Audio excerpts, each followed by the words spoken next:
Okay, simultaneous equations is where you've got a number of equations and a number of unknowns. And if the number of unknowns is equal to the number of equations, you should be able to solve. If I just said that 3x plus 2y equals 6, and you know that that can be arranged into y equals mx plus c, and then there's an infinite number of x and y values that will make that true.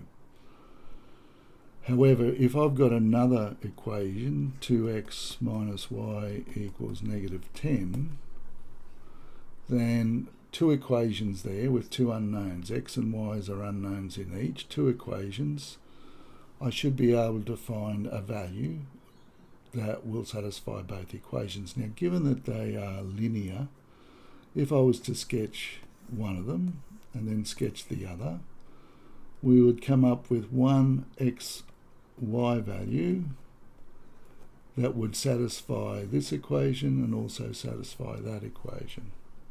So simultaneous equations are a way of setting up some sort of observation that you've been doing, and you're trying to find one value, a value that will satisfy both equations for each of the unknowns. So here we've got x's and y's. So let's have a look at how we do that.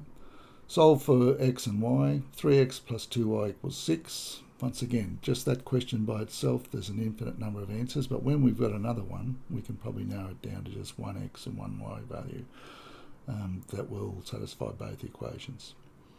Now, there are two methods, and I'm going to do this by both methods. Usually one method is better than the other, and you'll find that just with doing examples and working through the cheats, that one will always work out to be a bit quicker than the other. We tend to number our equations. So this is equation 1, equation 2, just so when we rearrange things and make changes to the equation, like I can multiply right through there by 4 if I wanted to, if I thought that was going to make things easier, then I need to put that down, equation 1 times 4. Now, the two methods, one's called substitution, and the other one's called elimination. With substitution, we tend to rearrange one of the equations to either get one of the unknowns by itself. And if that can be done easily, substitution is going to be the easier way to do it. Sometimes that's not quite always possible, so the other method, elimination. But if we have a look at these two equations, it's going to be quite easy in equation 2 to get y by itself. So equation 2, we've got 2x, we'll just write down the equation for a starter, equals negative 10. Now, we could get rid of the 2x and get negative y, then we've got to divide by negative 1 to get positive y by itself. But a quicker way may be just to add y to both sides. Minus y plus y is 0, so they cancel each other out. We're just left with 2x equals, now y minus 10. And now to get y by itself, doesn't matter if it's on the right hand side, we just add 10 to both sides. Then you get y equals 2x plus 10. That's got a value for y. Now what I do is I used equation 2 to come up with y, so I substitute for y in the other equation this way, in this case equation 1. So that means substitute for y in equation 1. So everywhere I see a y up in equation 1 up here, I'm going to put 2x plus 10. So I get 3x plus 2. Probably a good idea to put this in brackets. Now what's y equal to? 2x plus 10 equals 6. So there's equation 1, and all I've done, this is why they call it substitution, I've subbed for y in equation 1. Remove brackets, you get 3x plus 4x plus 20 equals 6. Collect like terms. So 3x plus 4x is 7x. Now it looks like I'm getting all the unknowns here, so I'm going to get all the constants over the other side. So plus 20 minus 20 is 0, 6 minus 20 is negative 14. Divide by 7, divide by 7, and we'll scroll down here a little bit. Divide by 7, so we get x equals negative 2. Now it's a simple matter of substituting again for x back in this one here.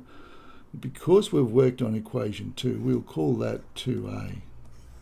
It's another way of thinking of equation 2. We've just rearranged things a little bit. So we're going to sub for x equals negative 2 in 2a. When you put a circle around it, that means equation 2a.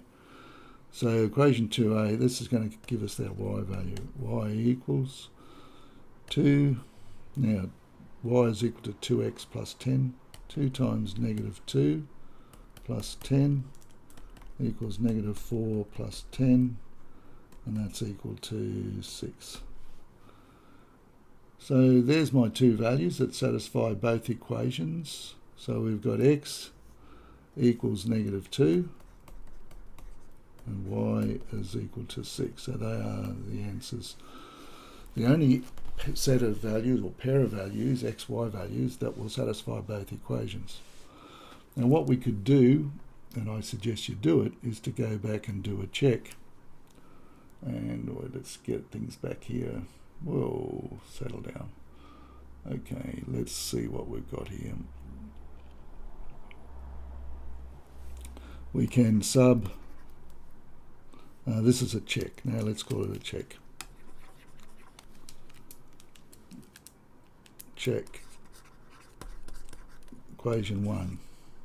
So we're going to put in equation 1, in the left hand side is 3x plus 2y,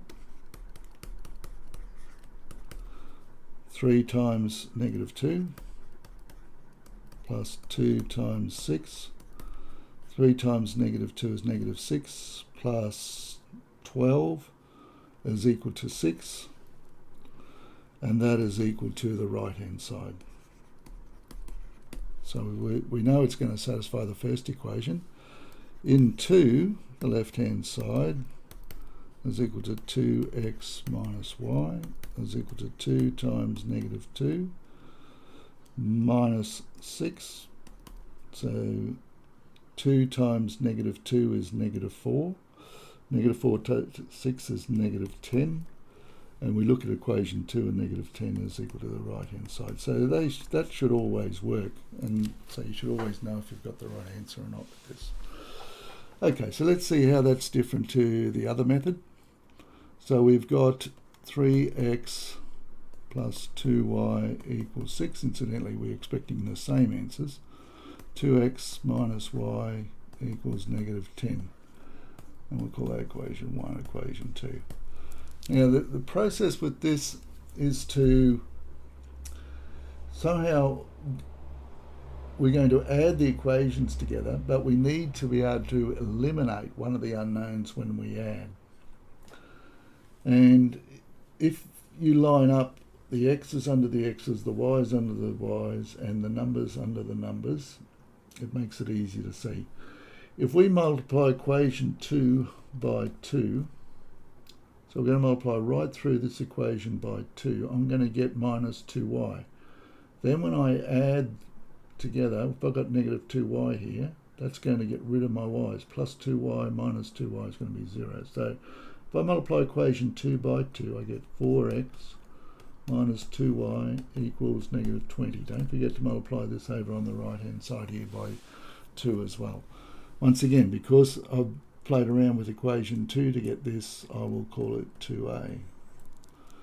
And now I'm going to add equation 1 plus equation 2a. Now that's a bit hard. I'm going to add this one to this one. So forget about the one in the middle. I'm going to add. Now 3x plus 4x, I get 7x. Plus 2y minus 2y is 0. 6 plus negative 20 is negative 14. Now to get x by itself, divide by 7, and I get x equals negative 2. Same as I got over in the other way. This is working a little bit quicker than the other way. Okay, a little bit harder though to get y. It does not matter which equation you're going to put x equals negative 2 in to find out y. So we'll sub for x equals negative 2 in, well, let's just put it in 1. So we got 3 times negative 2 plus 2y equals 6. So that's negative 6. So if I add 6, I add 6, and I get 2y. So that's negative 6 plus 6, 0. 6 plus 6 is 12. Divide by 2 to get rid of the y's. So I got y equals 6, which once again is the same as I got over there. And then you can do your check. Okay, so that's how substitution works for doing simultaneous solutions, and I've also showed you how to do elimination. Get the same answer, but sometimes it's much easier doing elimination substitution, sometimes vice versa.